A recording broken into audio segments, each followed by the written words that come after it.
महाराष्ट्र के जलगांव जिले के बेटावद गांव में 11 अगस्त के दिन एक घटना हुई थी।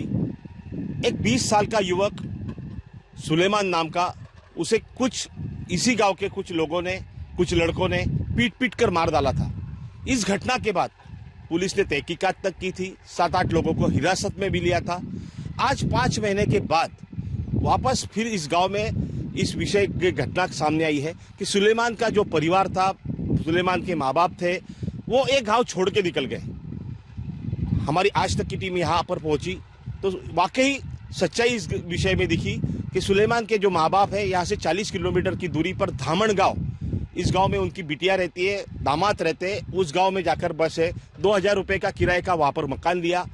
कुछ आज उसी गांव में वो कुछ अपने खेत के काम से आए हैं, तो हम उनसे बात करते हैं। सुलेमान के पापा रहमान हमारे साथ है।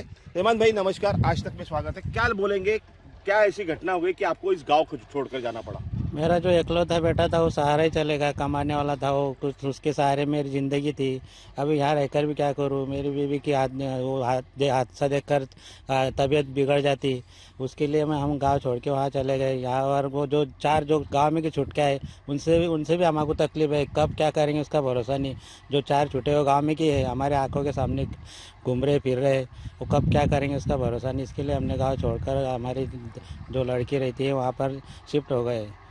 वहाँ से खेती का अगर काम रहा तो आते हैं और वापस वहाँ पर चले जाते हैं। जहाँ तक के विषय था कि सुलेमान की हत्या के बाद पुलिस ने उन लोगों को हिरासत में लिया और 7-8 लोग हिरासत में भी थे। ऐसा क्या हुआ जो उन लोगों की जमानत हो गई?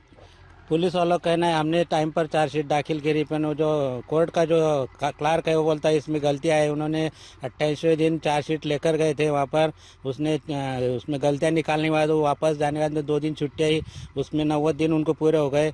उनके वकील ने उनके 91 दिन में बेल करवा ली। पुलिस वाले बता रहे थे हमने टाइम पर ले गए, पर वो क्लार्क ने उसमें गलतियाँ निकाली। पर फिर पुलिस वालों का कहना है कि क्लार्क ने उसको वहाँ पर दाखिल करना था कि हमने इस दिन चार्जशीट लाया 28वें दिन, उन्होंने किया नहीं वो क्लार्क ने। जहाँ तक की बात आती है, इस गांव में आप पैदा हुए, 150 साल से आपका परिवार इस गांव में रह रहा है और आज ऐसी नौबत आ गई कि आपको धामण गांव में जाना। ऐसी दूसरी क्या बात है कि जो आप इस गांव में रहना पसंद नहीं करते? क्या बात है? क्या बात है, इतने बड़े गांव में मेरा इकलौता बेटा सब गांव का आंखों के सामने मारा, किसी ने मदद किया, किसी ने घर तक नहीं आया कि चलो इसको हॉस्पिटल लेके जाएंगे। क्या कौन सी उम्मीद से रहेंगे यहाँ पर आप? इसके लिए हमने गाँव छोड़ना पसंद करा, क्योंकि आप बचे क्या हमारे लिए? जो इकलौता कमाने वाला था वही निकल गया।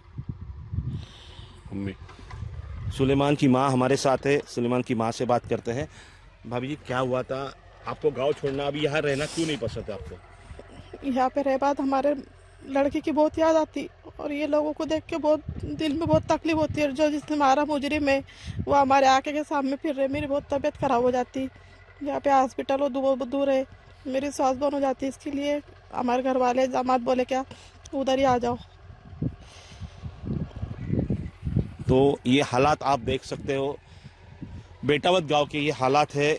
इस गांव में इनके बच्चे की हत्या हो गई। हत्या के बाद जिन्होंने हत्या की वह भी जमानत पर आज इसी शहर, इसी गांव में घूम रहे हैं। और जहां तक कि सुलेमान की मां की बात करते हैं, बात पर उस विषय पर वही याद आती है, उसके आंखों के सामने वही विषय घूमता है, बच्चे की हत्या। और इस गांव में हमें दिया ही क्या, 150 साल से ये परिवार यहाँ पे रह रहा है, लेकिन आज ये नौबत आ गई कि यही गांव छोड़कर इन्हें 40 किलोमीटर की दूरी पर धामण गांव में जाकर बसना पड़ रहा है। ऐसे ही हालात अगर अपने देश में रहे, कायदा कानून व्यवस्था ठीक नहीं रही, तो ये विषय कहाँ तक गंभीरता तक लेके जाता है, ये तो सोचने की बात है। मनीष जोग, जलगांव, आज तक।